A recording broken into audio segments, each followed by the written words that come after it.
Hello दोस्तों, आज मैं आप लोगों के लिए एक नई वीडियो लेके आया हूँ जो मैथ से रिलेटेड है। और इसमें मैं आपको स्टार्टिंग से पूरा मैथ समझाऊंगा और बताऊंगा। हाँ, पहला हमारा संख्या पद्धति आती है। संख्या पद्धति जो है हमारा, उससे रिलेटेड क्वेश्चन मैं आपको बताऊंगा, लेकिन उसमें जो मेन बेसिक पॉइंट हैं उनको पहले मैं आपको समझाऊंगा। पहली हेडिंग है प्राकृतिक संख्या क्या है। तो प्राकृतिक संख्या वो संख्या होती हैं, गिनती में प्रयोग होने वाली संख्याओं के समुच्चय को प्राकृतिक संख्याओं का समुच्चय कहते हैं। इन्हें गिनती संख्या भी बोलते हैं। जैसे 1, 2, 3, 4, 5 ये अनंत तक होती हैं। और दूसरा हेडिंग है आपका, दूसरा है हमारा विषम संख्या। विषम संख्या ऐसी संख्या होती हैं जो 2 से पूर्ण रूप से विभाजित नहीं होती हैं। यदि हम 2 से अगर उसे भाग देते हैं, 2 से भाग देने पे कुछ शेष बच जाए तो ऐसी संख्या विषम संख्या कहलाती हैं। जैसे कि यदि आप 2 से भाग दे रहे हैं 5 में, तो इसमें 2 दूनी 4 हो गया, 1 बच गया शेष। हाँ, तो ये जो 5 संख्या तुम्हारी है, ये कौन सी संख्या हो गई? विषम संख्या। चलिए तीसरा हेडिंग हम आप लोगों को दिखाते हैं। जैसे तीसरा पॉइंट है हमारा सम संख्या।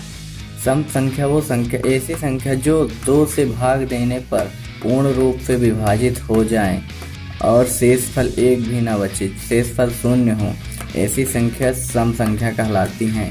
जैसे 2, 4, 6, 8, 10 इन्फिनाइट तक। अब जैसे आप हमारा संख्या है 6 में हम यदि 2 से भाग देते हैं तो 3 दूनी 6, क्या हो, कट गया संख्या, कितना शेषफल कितना बचा? 0। तो जो ये हमारा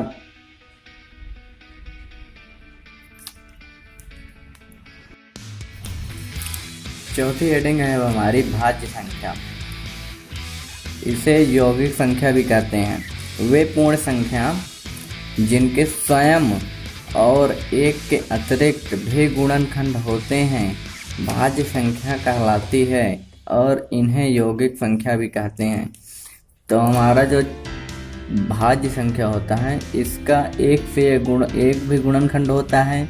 मान लो ये 9 है, तो ये 9 भी अपने आप में गुणनखंड है, और 9 का गुणनखंड 3 भी होता है। तो ये हो गया ना, एक भी होता है इसका गुणनखंड, और ये स्वयं भी है अपना गुणनखंड, और कोई दूसरी संख्या भी इसकी गुणनखंड होती है। इसे हम भाज्य संख्या कहते हैं। और हमारा जो 5वां हेडिंग है उसके बारे में बात कर रहे हैं। 5वीं हेडिंग है हमारी अभाज्य संख्या। अभाज्य संख्या को हम रूट संख्या भी बोलते हैं। और यह वे पूर्ण संख्या जिनके स्वयं और एक के अतिरिक्त और कोई भी गुणनखंड नहीं होते हैं, उन्हें हम क्या बोलते हैं? अभाज्य संख्याएं कहलाती हैं। जैसे अपना है, आप 11 ले लो, 11 है आपका 11 को केवल ये 1 से डिवाइड हो सकता है, और अपने खुद 11 से, और इसके अलावा कोई अन्य संख्या इसे नहीं काट सकती, इसीलिए यह अभाज्य संख्या है। या तो 19 ले लो, 19 है जैसे हमारा यह 1 से कटेगा और खुद से कटेगा, स्वयं से मतलब स्वयं से 19 से, और इसको कोई अन्य नहीं काट सकती। तो हमारा क्या हो गया? अभाज्य संख्या हो गया। अब आ जाते हैं हम छठी हेडिंग पे।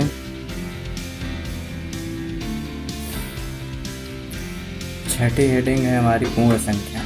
जब पूर्ण संख्याओं के समुच्चय में 0 को शामिल कर लिया जाता है तो वह पूर्ण संख्याओं का समुच्चय बन जाता है। इसे हम W से प्रदर्शित करते हैं।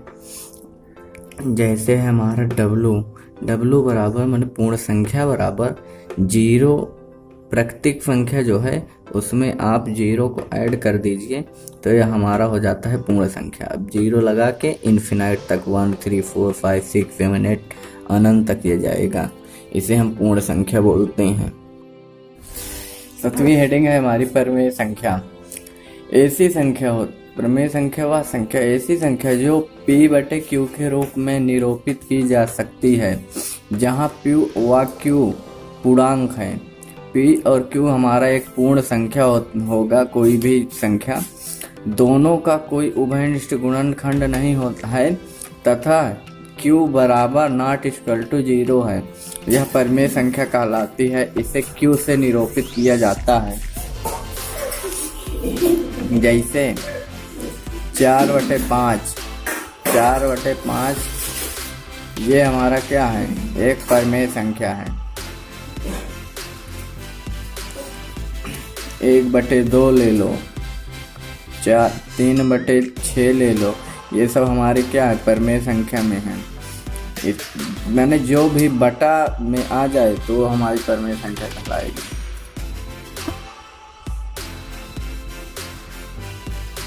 हमारी जो 8वीं हेडिंग है वो है अपरिमेय संख्या।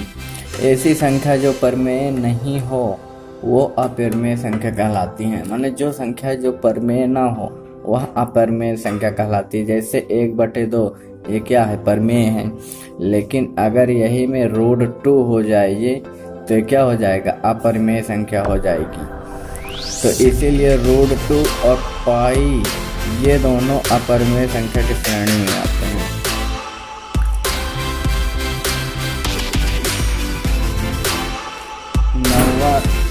नौवीं हेडिंग में हमारी पूर्णांक संख्या।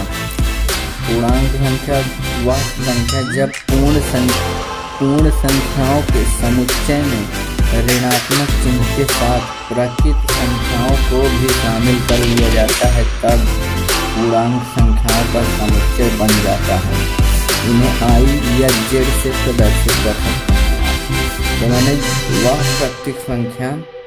वह पूर्ण संख्या जिसमें प्राकृतिक संख्या और ऋणात्मक संख्याओं को मिला दिया जाए साथ में, तो वह हमारी पूर्ण संख्या बन जाती है। जैसे यहाँ पे 0 है, 1 से 1 2 3 4 5 इन्फिनाइट तक, अनंत तक जाएंगे, और जहाँ 0 से बाएं साइड माइनस में अनंत तक जाएंगे। तो ऐसी संख्या जो होगी हमारी 0 से प्लस की तरफ और माइनस की तरफ दोनों कंबाइंड हो, तो वहाँ पे हमारी पूर्ण संख्या कहलाती है।